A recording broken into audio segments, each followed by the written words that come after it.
Hi viewers, இன்றைக்கி நம்ம வாழைப்பூ வடை செய்ய போகிறோம்.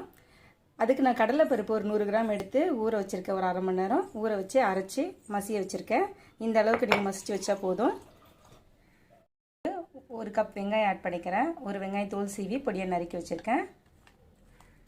2 பச்சை மிளகாய் பொடியாக நறுக்கியிருக்கேன்.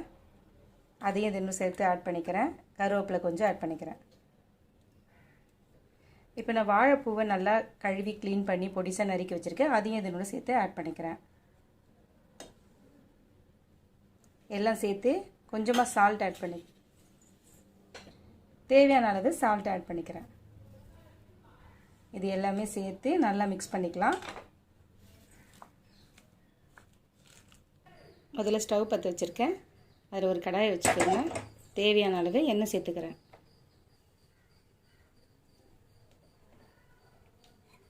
கொஞ்சம் சூடு ஆறட்டும், அப்புறம் காட்டு.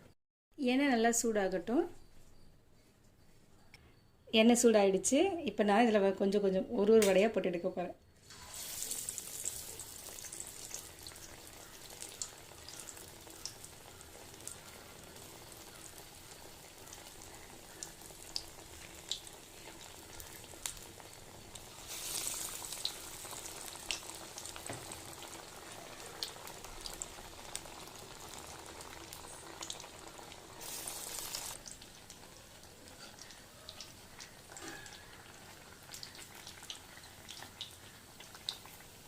நல்லா வேகணும்.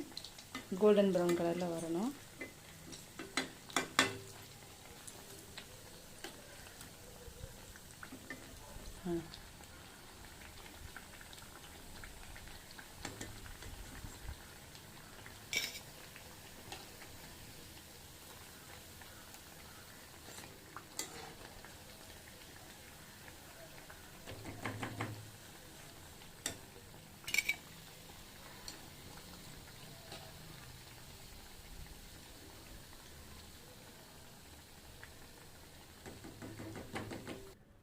சூப்பரான சுவையான வாழைப்பூ வடை ரெடி ஆயிடுச்சு.